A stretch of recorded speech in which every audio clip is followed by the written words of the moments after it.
नमस्कार, मैं डॉक्टर राकेश पाठक। दोस्तों, आप जानते हैं कि भारतीय जनता पार्टी और उसकी सरकारें आज़ादी के नायकों महानायकों की विरासत को मिटाना चाहते हैं। केंद्र में नरेंद्र मोदी की सरकार हो या राज्यों की भाजपा सरकारें, गाहे बगाहे राष्ट्रपिता महात्मा गांधी से लेकर आज़ादी के तमाम नायकों की पहचान को मिटाने में कोई कोर कसर नहीं रखते हैं। हाल ही में नरेंद्र मोदी की सरकार ने मनरेगा में से राष्ट्रपिता महात्मा गांधी का नाम हटा दिया था, लेकिन अब की बार उत्तर प्रदेश की भाजपा सरकार ने बेशर्मी की सारी हदें पार कर दी हैं। बीजेपी की सरकार ने उत्तर प्रदेश के शाहजहांपुर में आज़ादी के 3 नायकों की पहचान को, उनकी विरासत को, उनके स्मारक को बुलडोजर से मटिया मेट कर दिया है। और हद तो ये है कि इस बेशर्म हरकत के लिए एक ऐसा दिन चुना गया जो आज़ादी की लड़ाई में सोने के अक्षरों से लिखा हुआ है।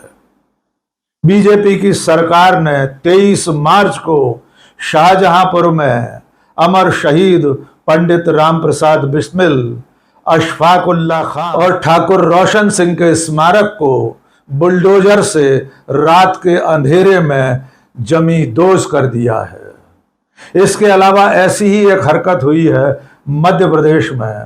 मध्य प्रदेश के रीवा जिले की तहसील सिरमौर में पंडित जवाहरलाल नेहरू की स्मृतियों से जुड़ा हुआ एक चबूतरा नगर पालिका ने मटिया मेट कर दिया है।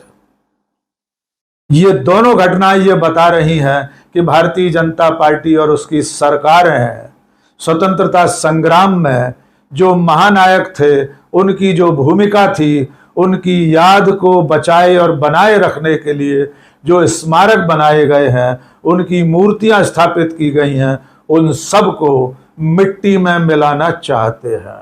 आइए सबसे पहले उत्तर प्रदेश के शाहजहांपुर की घटना जान लीजिए, और इस घटना को जानने से पहले चंद तस्वीरें देख लीजिए। इन तस्वीरों में आप देख रहे हैं कि यहाँ पर अमर शहीद पंडित राम प्रसाद बिस्मिल, अशफाक उल्लाह खां और ठाकुर रोशन सिंह की मूर्तियां धरती पर पड़ी हुई हैं।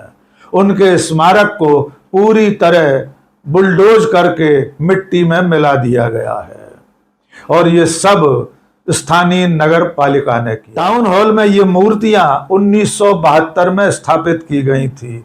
1972 स्वतंत्रता का स्वर्ण जयंती वर्ष था।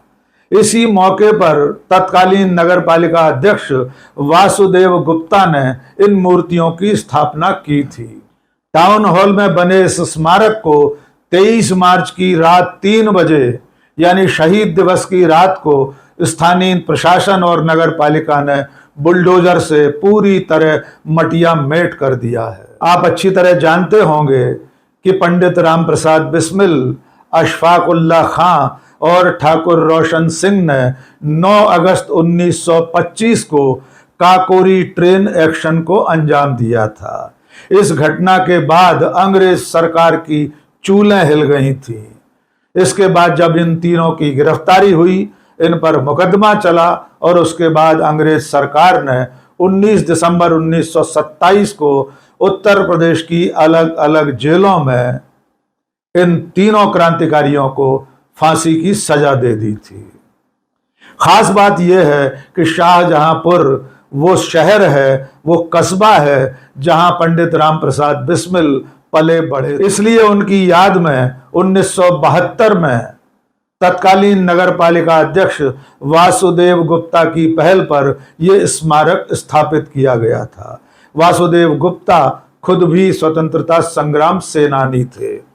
वे 1942 के भारत छोड़ो आंदोलन में जेल गए थे, लेकिन आज की तारीख में यूपी की बीजेपी सरकार ने, शाहजहांपुर के स्थानीय प्रशासन ने पंडित राम प्रसाद बिस्मिल, अशफाक उल्लाह खां और ठाकुर रोशन सिंह के इस स्मारक को पूरी तरह समाप्त कर दिया है। आज की तारीख में इन तीनों सेनानियों की मूर्तियां धूल धूसरित पड़ी हुई है। ऐसी ही एक और घटना हुई है मध्य प्रदेश के रीवा जिले में। रीवा जिले में एक विधानसभा क्षेत्र है सिरमौर। सिरमौर कस्बे में देश के पहले प्रधानमंत्री पंडित जवाहरलाल नेहरू 1956 में एक कार्यक्रम में आए थे। तब उन्होंने जिस पार्क में जिस चबूतरे पर खड़े होकर भाषण दिया था उसे बाद में नेहरू पार्क के रूप में संरक्षित रखा गया। 1956 से लेकर आज तक उस जगह को, उस चबूतरे को सुरक्षित रखा गया था, क्योंकि वहां खड़े होकर पंडित नेहरू ने भाषण दिया था। उस पार्क को आज भी नेहरू पार्क के रूप में ही जाना जाता है। यहां तक कि सरकारी दस्तावेजों में खसरा खतौनी में भी उसे नेहरू पार्क के रूप में ही दर्ज किया गया है। लेकिन अब स्थानीय नगर पालिका ने इस नेहरू पार्क में जो चबूतरा बना हुआ था, जो पंडित जवाहरलाल नेहरू के स्मारक के रूप में जाना और माना जाता था, उसे तोड़कर वहां दुकानें बनाना शुरू कर दिया है। मध्य प्रदेश कांग्रेस की महासचिव कविता पांडे ने इसके खिलाफ मोर्चा संभाल लिया है। आइए सुनते हैं कविता पांडे की जुबानी ही कि क्या घटनाक्रम हुआ है सिरमौर में और किस तरह उस चबूतरे को तोड़कर नेहरू जी की याद को समाप्त करके वहां दुकानें बनाई जा रही हैं। आइए सुनिए कविता पांडे क्या कह रही हैं। नेहरू के नाम पर भारतीय जनता पार्टी की सरकार और उसके लोगों को बहुत आपत्ति है और इस बेशर्मी भरे कृत्य का मैं पूरी तरह से विरोध करती हूं और नेहरू पार्क को व्यवस्थित तरीके से बनाया जाए ताकि हमारे जो बच्चे आ रहे हैं वो जाने कि हमारे चाचा नेहरू कैसे थे, इंदिरा जी कैसी थी। और वैसे भी जो बच्चा होता है ना, अपने बाप की जो खाती होती है उसको बचा कर रखता है। ये हमारा आपका सभी का दायित्व है कि जो हमारे चाचा नेहरू थे उनकी दी हुई चीज़ों को हम सुरक्षित करें। जय हिंद। इस घटनाक्रम पर स्वतंत्रता संग्राम सेनानी के वारिस व्यास पांडे ने क्या कहा वो भी सुन लीजिए। मैं स्वतंत्रता संग्राम सेनानी का वारिस व्यास पांडे, मैं ये बीजेपी सरकार की घोर निंदा करता हूँ। मेरी स्मारक थी, नेहरू जी की प्रतिमा थी, उसको तोड़ दिया गया है और दुकान का निर्माण कराया जा रहा है। मैं चेतावनी देता हूँ, यदि नेहरू जी की प्रतिमा और का स्थापित नहीं की गई तो मैं ईंट से ईंट बजा दूंगा और जब तक मेरे शरीर में प्राण है संघर्ष करता रहूंगा। और ये सांसद विधायक के सामने तोड़ा गया है, इसकी मैं घोर निंदा करता हूं।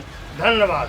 इस मुद्दे को लेकर कविता पांडे और स्थानीय कांग्रेस कार्यकर्ता लगातार आंदोलन चला रहे हैं। नेहरू जी के स्मारक को पुनर्स्थापित करने के लिए स्थानीय प्रशासन से मांग भी की गई है। या ये भी जान लीजिए कि नेहरू पार्क को और नेहरू जी के स्मारक को, उस चबूतरे को खत्म करने का काम जहां हुआ है वहां के नेता कौन है? वहां से सांसद हैं भारतीय जनता पार्टी के जनार्दन मिश्रा और सिरमौर से विधायक हैं भारतीय जनता पार्टी के ही टिकट पर जीते दिव्यराज सिंह। स्थानीय कार्यकर्ताओं और नेताओं का कहना यह है कि जनार्दन मिश्रा और दिव्यराज सिंह की सरपरस्ती में ही पंडित जवाहरलाल नेहरू का नाम और पहचान मिटाने की हरकत की गई है। तो दोस्तों, आप अंदाजा लगा सकते हैं कि भारतीय जनता पार्टी की सरकारें किस तरह पूरे देश में स्वतंत्रता संग्राम से जुड़े हुए लोगों और उनके स्मारकों को मटिया मेट कर रहे हैं। और बेशर्मी की हद ये है कि शाहजहांपुर में शहीद दिवस के दिन, यानी जिस दिन शहीद आजम भगत सिंह और उनके साथियों ने सर्वोच्च बलिदान दिया था, ठीक उस दिन शाहजहांपुर के प्रशासन ने अमर शहीद पंडित राम प्रसाद बिस्मिल, अशफाक उल्लाह खां और ठाकुर रोशन सिंह के स्मारक को बुलडोजर से मिट्टी में मिला दिया है। आज के इस वीडियो में बस इतना ही। बहुत बहुत शुक्रिया। जय हिंद।